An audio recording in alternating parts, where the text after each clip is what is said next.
Good morning. Once again, coming to you live from the driver's seat. And today's post is about pressing on. Are you giving everything you got? Have you maxed out? Is there no more to give? Are you able just to rest and say, I've given everything I possibly could give?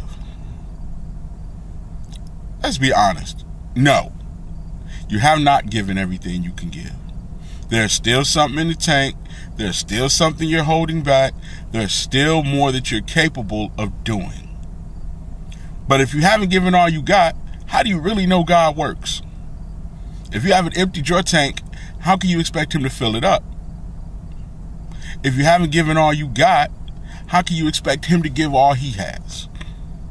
Now, we talk about being lukewarm all the time, but today I'm talking about lukewarm effort. When you got up this morning, were you 100% in? Or were you just kind of like, well, I'm going to get dressed and see what happens? Or were you deliberately pressing toward the high mark? You may not have apprehended it yet. You may not have it yet. But are you running with everything you have to get it? If you are not, then you are cheating yourself and you are cheating your God. Bottom line, it's real simple, people. If you sold out, you'll see results. Commitment doesn't start till you reach 100%. When you start doing something, then God starts doing something.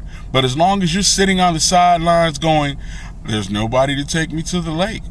Nobody's hiring. I don't know why I can't get any progress in my career. I don't know why I can't reach my goals. I don't know why I can't lose any weight. More than likely, it's because you're not doing enough.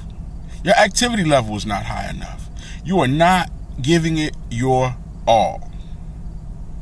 The bottom line is this. Until you start doing something, what do you really expect to get? And I'm not talking about doing something that people could see. I'm talking about grinding when nobody's looking. I'm talking about getting up early when nobody's paying attention and getting out there.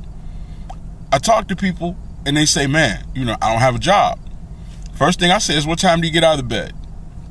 If they tell me 8, 9 o'clock, first thing I say, well, the guy that gets out of bed at 6 o'clock, he's got a 2-hour head start on you.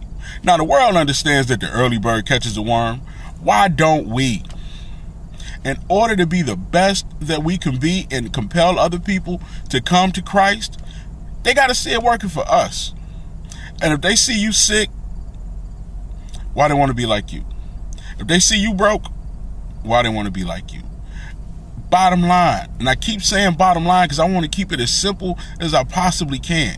Until you become better, nobody will want to follow you. If you have people who are following you, they are following you because they believe in you, and you have to be responsible. And if you're going to be responsible for them, then you need to teach them how to have work ethic. You need to teach them how to grind. When we were kids and they woke us up in the middle of the night to take us back into that kitchen because we left dishes, really what they were teaching us is follow through. They were teaching us to do it till it got done. Now, at the time, it was a pain in the butt. But you know what? Next time you washed all those dishes, didn't you? Because you didn't want to be waking up in the middle of the night. It's the same thing in life. When you start getting it done, you won't have to keep repeating it. When you lose the weight is lost. Now the thing is not to find it. Not to do the bad things that got you in that place before. When you leave a relationship, be gone. Don't go back. Be gone. And do everything you have to do to stay gone. Because see, a lot of times what we do is we leave people, but then we don't manage our money right, and then we have to come back. We leave people, but we don't do the things necessary to stay gone, so we have to come back. If you want to get progress, then you need to start moving. You need to start grinding. You need to find grinders around you and align yourself with them. You need to be a part of that Zumba group, a part of that kickboxing class, a part of one of those prayer groups, a part of one of those accountability groups. Why? Because the people in that group, they form a 3-band coil, and that coil is hard to break.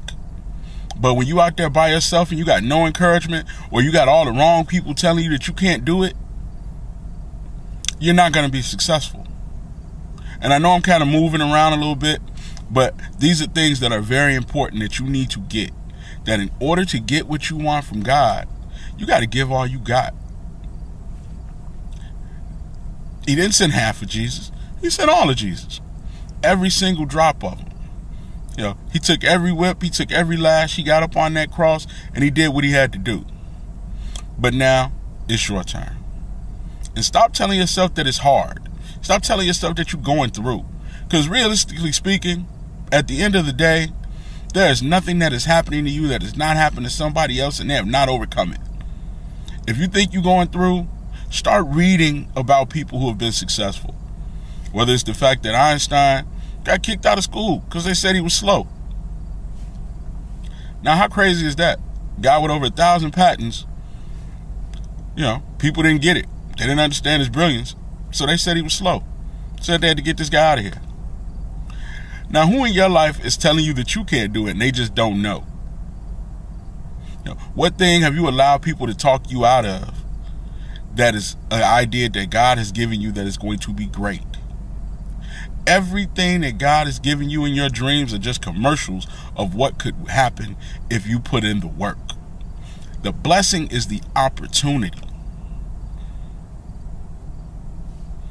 I pause. Think about it.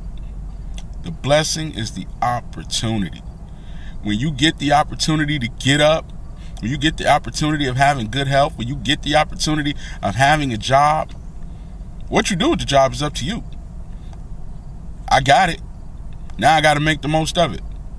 Why? So I can get everything out of it that it possibly has for me. And maybe I get promoted, or maybe I take those skills and I go somewhere else. But like I like to say, work so hard, be so good, be so great, master your gift to the point where they can't live without you. Where you get to call the shots. I talk about dominating all the time. People who are dominant, it's their work ethic that makes them dominant. It's their faith that makes them dominant. It's the fact that they are willing to do what other people are not willing to do that allows them to dominate. It is not about holding people down. It's about holding yourself up. So God wants you to dominate. He wants you to go out there and crush it for Christ so that people can see you and see him in you. If he is above and not below, then so are you. But if you don't put in the work ethic to make that the truth in your life, then it won't happen. Because he gives you free will. You can fail if you want to. He's not going to stop you. But if you want to get what he has for you, excuse me, if you want to get what he has for you, then you need to start pressing toward it. You need to start moving toward it. I had a conversation with somebody yesterday, and they said, man, we spend 40 hours or more on a job, but how much time do we spend on ourselves? You gave all this time to work, but you didn't get no time to your own personal development. Time to working out, time to praying, time for worship, time for study, time for self-improvement. Be the best you can be today, right now. And until you see me again, just get started.